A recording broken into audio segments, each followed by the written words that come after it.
Long before psychology became something we studied, it was something we lived. It lived in myths, in fairy tales, in the images that once guided people through fear, loss, love, and transformation. When Carl Jung turned his attention to these stories, he wasn't looking for fantasy. He was looking for truth, psychological truth, spoken in the oldest language the human soul knows, symbol. Jung understood that the mind does not speak only in thoughts or words. It speaks in images, in dreams, in sudden intuitions, in stories that appear to come from nowhere but feel strangely familiar. Fairy tales, in this sense, are not children's entertainment. They are maps, maps of inner life, maps of what happens when the soul is lost, wounded, confined, or ready to change. Marie-Louise von Franz, Jung's closest collaborator, took this insight even further. She devoted her life to listening carefully to fairy tales and clinical material, noticing how the same symbols appear again and again across cultures and personal histories. For her, these images were not inventions of the conscious mind. They were spontaneous messages rising from deep within the psyche, carrying guidance the ego could not yet articulate. Jungian analysis, at its core, is simple, though never shallow. It begins with the assumption that something inside us knows more than we do. That when life becomes heavy, stagnant, or meaningless, the psyche responds by creating images, not to escape reality, but to correct it. These images don't explain themselves. They invite reflection. They ask to be encountered, not decoded. In this video, von Franz and the bird archetype. When the soul learns to fly, we follow one of those images, the bird. Not as a poetic ornament, not as a spiritual cliché, but as a psychological event. A signal that something within the soul is seeking altitude, perspective, movement. This is not about belief.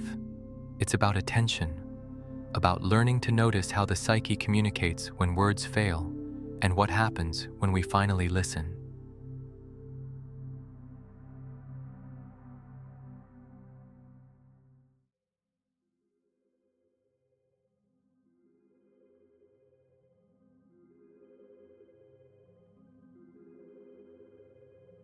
It almost never begins with clarity. It begins with interruption, a sudden image, a fleeting dream, a bird crossing your inner sky at a moment when your life feels strangely grounded, heavy, unmoving. You weren't looking for it, you didn't summon it, and yet it appears. In the psychology shaped by Carl Jung, moments like this are never accidents, they are signals. When the psyche can no longer speak through logic or planning, it turns to image, and the image does not ask permission. The bird arrives without explanation. It may show up in a dream, perched silently, or flying high above a landscape you barely recognize, or wounded, or locked in a cage. What matters is not what the bird means, but when it appears. Often, it comes when the ground beneath your life has become too familiar, too narrow, too predictable. When everything works, but nothing moves. This is what makes the wing beat unexpected. It interrupts the rhythm of a life that has learned how to survive, but forgotten how to ascend. Marie-Louise von Franz observed that such images tend to emerge precisely when a person is at a psychological threshold. Not in moments of success, but in moments of quiet suffocation, when the soul senses that remaining where it is would be more dangerous than change itself. The bird does not arrive to rescue you. It does not carry instructions. It simply appears as if to say, there is another level of perception available now, if you are willing to notice. What's striking is how modest the moment often feels. No revelation, no lightning, just a presence, a hint of vertical movement in a life lived horizontally for too long. The psyche testing whether the ego is ready to look up, and this is where many people turn away, because to acknowledge the bird is to admit that something within you is restless, that the current structure of your life, however functional, may no longer be sufficient. The unexpected wing beat is not a call to escape the world. It is a call to re-enter it from a higher vantage point. The question is not why the bird appeared. The real question is simpler and more unsettling. When something within you tries to take flight, do you notice? Or do you quickly return your gaze to the ground, pretending nothing passed overhead at all?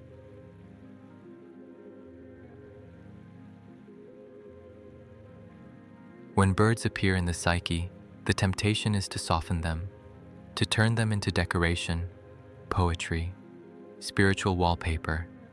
We say freedom, we say hope, we say transcendence, and by naming them too quickly, we silence what they came to say. In the psychological work of Carl Jung, symbols are never chosen for beauty alone. The psyche is economical. It selects images with precision, guided by necessity rather than taste. If the soul speaks in birds, it is because no other form can carry the message as cleanly, as directly, as truthfully. A bird is not simply something that flies, it is something that belongs to the air. This matters, because when the psyche introduces a bird, it is pointing to a function that does not operate well on the ground. Thought can analyze, will can push forward, emotion can bind and entangle. But intuition, true intuition, moves vertically. It rises above the immediate terrain to see patterns that cannot be detected from within the maze. This is why the soul chooses birds. Marie-Louise von Franz noted that in fairy tales and dreams, birds often appear at moments when the human figure is stuck, confused, or facing a dilemma that cannot be solved by effort alone. The hero has walked far enough. The tools are exhausted. The path disappears. At that moment, a bird enters the story, not to replace the journey, but to reorient it. Importantly, the bird does not argue. It does not persuade. It shows. Its presence is a demonstration that another mode of knowing exists, one that does not crawl through details, but surveys the whole. This is why birds are such poor symbols for escapism. To fly is not to abandon the earth. A bird must know the ground intimately in order to return to it. Flight is temporary. Perspective is the gift. When modern life becomes excessively grounded, measured, scheduled, optimized, the psyche compensates. It introduces an image that violates gravity, not to destroy structure, but to prevent suffocation within it. What often goes unnoticed is that birds in symbolic material are frequently fragile. They can be injured, trapped, silenced. This tells us something essential.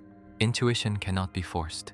It cannot survive in environments that demand constant proof, speed, or certainty. It requires space, stillness, attention. To encounter a bird symbol, then, is not to receive an answer. It is to be reminded that not everything meaningful arrives through effort. The soul chooses birds because there are moments in adult life when moving forward is no longer enough, when the next step is not ahead, but above. And the unsettling truth is this: once the bird has appeared, returning to a purely earthbound life is no longer possible without loss.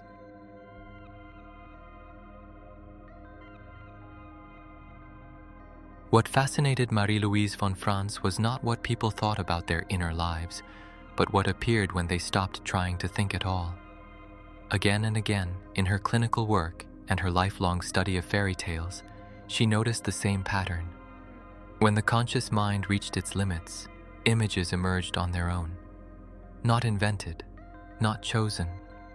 They arrived unexpectedly, through dreams, fantasies, sudden intuitions, carrying a quiet authority the ego could not manufacture. Von Franz called these spontaneous symbols, and for her, they were not decorative products of imagination, they were psychological events. In Jungian psychology, the psyche is not passive. It is alive, responsive, and purposeful. When a person becomes one-sided, too rational, too practical, too adapted, the unconscious responds. It does not argue. It creates images. These images compensate for what has been neglected, repressed, or forgotten. What made von Franz's work so precise was her patience with these symbols. She refused to reduce them to formulas. She did not rush to interpret. She listened. She watched how the image behaved over time, how it changed, repeated, or disappeared, depending on the individual's inner attitude. Birds, in particular, captured her attention. She observed that winged figures often appeared in moments when a person was standing at a psychological threshold. Not at the beginning of life, but in adulthood, when outer responsibilities were already established, and yet something inside felt restless, muted, or cut off from meaning. The bird in these moments was not sent by the ego. It was not a wish. It emerged from a deeper layer of the psyche, carrying information the conscious mind was not yet ready to articulate.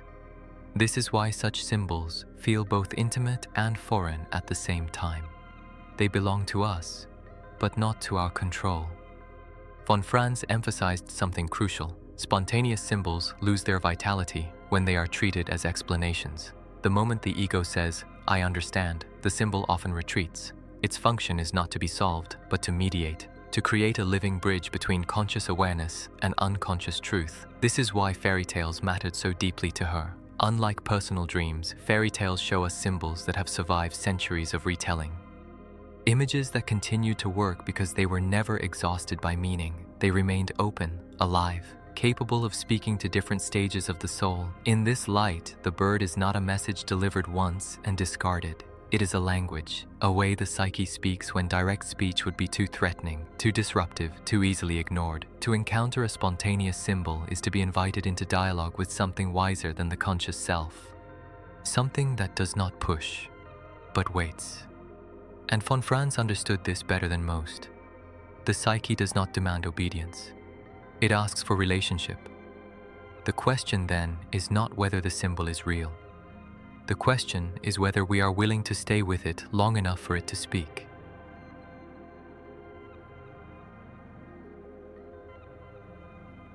When the image of flight enters the psyche, it is often misunderstood. The modern mind, exhausted and overburdened, hears only one message: leave. Leave the job. Leave the relationship. Leave the weight of responsibility behind. Flight, in this distorted sense, becomes fantasy. An imagined exit from life rather than a deeper engagement with it. But in Jungian psychology, flight is not about avoidance. It is about orientation. For Carl Jung, intuition is a legitimate way of knowing, distinct from thinking, feeling, and sensation. It does not operate step by step. It apprehends the whole. It sees patterns, trajectories, and possibilities before they can be proven. And like a bird, intuition requires altitude. To rise is not to abandon the ground, it is to momentarily step out of it. This distinction is crucial. True symbolic flight does not sever one's ties to reality. On the contrary, it becomes necessary when reality has been reduced to surfaces, tasks, metrics, roles, without depth or meaning. Intuition emerges not to negate facts, but to restore perspective. Marie-Louise von Franz warned that confusing intuition with escapism leads to psychological imbalance. When flight is forced through compulsive spirituality, constant reinvention, or refusal of limits, the bird turns into a caricature. It no longer carries wisdom, it becomes inflation. In authentic symbolic flight, there is restraint. The bird rises, but it also returns. It observes from above, then descends with information the ground alone could not provide. This is why intuition rarely speaks in commands. It offers glimpses, hints, sudden clarity that fades if chased too aggressively. Flight appears when effort has reached its limit, when pushing harder produces only more friction. At that point, intuition offers a different movement, not forward, but upward. Not faster, but wider. And this is deeply unsettling for the modern ego. We are trained to trust what can be measured, repeated, optimized. Intuition refuses all three. It asks for patience, for listening, for the courage to pause action long enough for meaning to surface. This is why the image of flight often triggers anxiety alongside relief. To rise above one's life is to see truths that cannot be unseen, patterns of compromise, paths not taken, inner callings postponed in the name of adaptation. But symbolic flight does not demand immediate change. It demands honesty. To mistake intuition for escape is to ground the bird before it can fly. To honor it is to allow a temporary suspension of certainty, long enough to ask a different kind of question. Not what should I do next, but what am I not seeing from where I stand? Flight, in this sense, is not rebellion against life. It is allegiance to its deeper logic. And when intuition is allowed its altitude, action, when it comes, no longer feels frantic or forced. It feels aligned. The bird does not flee the world, it returns to it, better oriented, better informed, and quietly transformed.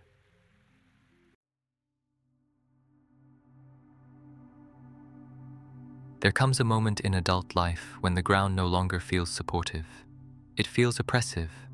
Nothing is outwardly wrong. Responsibilities are being met. Roles are being fulfilled. Life appears stable, sometimes even successful. And yet, an unnameable weight presses down from within. Each step requires more effort. Forward movement continues, but without vitality. The soul walks, but it no longer travels. In the psychological perspective shaped by Carl Jung, this heaviness is not a failure. It is a signal, a sign that consciousness has become overly identified with adaptation, doing what works, what is expected, what keeps life running smoothly, while something essential has been left behind. The psyche responds to this imbalance not with arguments, but with images. This is often when birds appear, not soaring triumphantly, but hovering, watching, sometimes silent, sometimes trapped. The image reflects an inner condition, a life lived too close to the ground, where gravity dominates and vertical movement has been forgotten. Marie-Louise von Franz observed that such symbols frequently emerge during midlife or long transitions, periods when the structures that once provided meaning no longer suffice. The work has been done, the sacrifices made, the rules followed. And yet, the question arises quietly but persistently. Is this all there is? This question is not a complaint. It is an awakening. The ground becomes heavy when reality is experienced only as obligation, when time is consumed by maintenance rather than discovery, when imagination is tolerated as nostalgia but no longer allowed to participate in the present. At this point, the psyche introduces an opposing image, something that defies gravity, something that belongs to another element entirely. The bird does not deny the ground, it corrects it. It reminds the psyche that human life is not meant to be lived on one level alone. What makes this moment so difficult is that heaviness often masquerades as responsibility. We tell ourselves that feeling weighed down is simply the price of maturity, that lightness is childish, that wonder is impractical. But Jungian psychology suggests otherwise. When the soul is denied its vertical dimension, its capacity for meaning, imagination, and intuition, it does not become more adult. It becomes numb. The bird appears as a quiet protest, not urging reckless change, but asking a subtler question. Where has your sense of inner movement gone? When was the last time something lifted you, not away from life, but deeper into it? Heaviness, then, is not the enemy. It is the condition that makes flight necessary. Without weight, there would be no reason to rise. Without gravity, no awareness of altitude. The psyche knows this. It introduces the bird precisely when the burden has become too great to carry horizontally. The invitation is not to abandon the ground, but to renegotiate one's relationship with it, to allow meaning to share the load, and to recognize that when life feels unbearably heavy, the soul may not be asking for rest, but for perspective.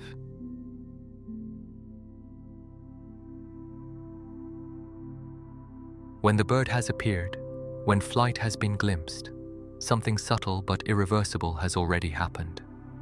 The psyche has revealed that there is more than one way to inhabit reality. And from that moment on, the task is no longer to summon the symbol, but to learn how to listen to it. This is where many people falter. We are accustomed to instruction, to clarity, to step-by-step guidance. But the language of the psyche does not operate like a manual. As Carl Jung understood, symbols are not messages to be decoded once and then discarded. They are living processes. They unfold over time, in relationship with consciousness. To read the sky within is not to search for certainty. It is to develop a different kind of attention. The bird does not shout. It does not insist. It offers impressions, brief, fleeting, easily dismissed.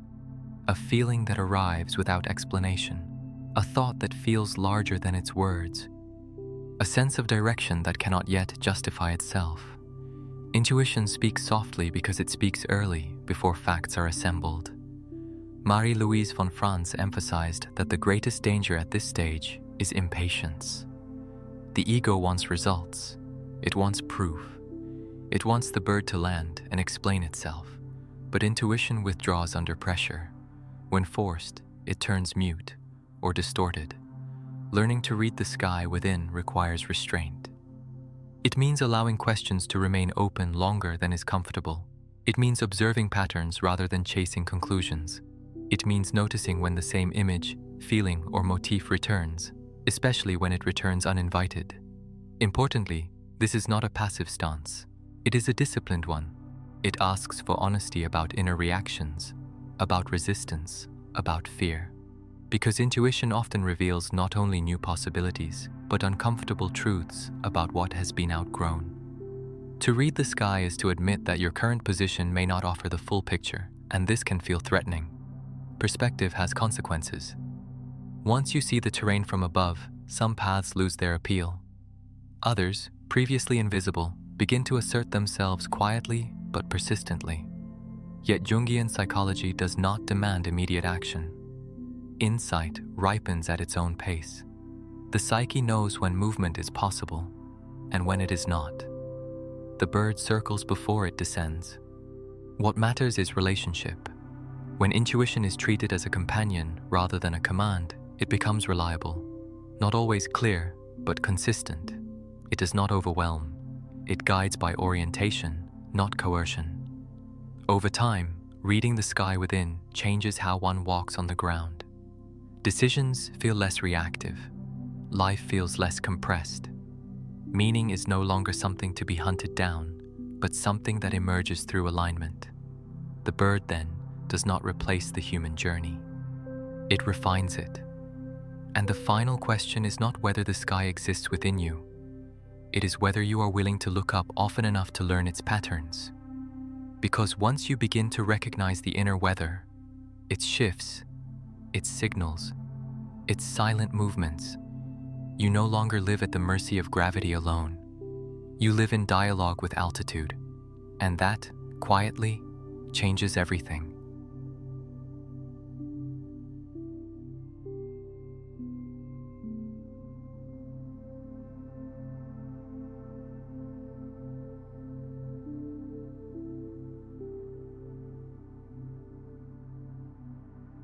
Before you leave this image behind, pause for a moment. Ask yourself honestly, where has your life become too heavy to carry without perspective? Where have you learned to stay grounded, responsible, adapted, yet quietly disconnected from altitude? The bird does not appear when everything is broken. It appears when everything works, but something essential no longer breathes. So if an image, a feeling, or a question has hovered over you during this video, the provocation is simple and unsettling. What part of your inner life is asking not to escape, but to be seen from above? And just as importantly, what do you risk losing if you continue pretending that voice isn't there? If this reflection resonated with you, I invite you to stay connected to this work. Subscribe to the channel, like the video, and share it with someone who may also be carrying more weight than they realize. These stories are not meant to be consumed quickly. They are meant to accompany you. Thank you for walking through this symbolic terrain with me. In the next videos, we'll continue exploring how the psyche speaks through images, myths, and fairy tales, guided by the depth psychology of Carl Jung and Marie-Louise von Franz. Until then, keep listening. And don't forget to look up once in a while.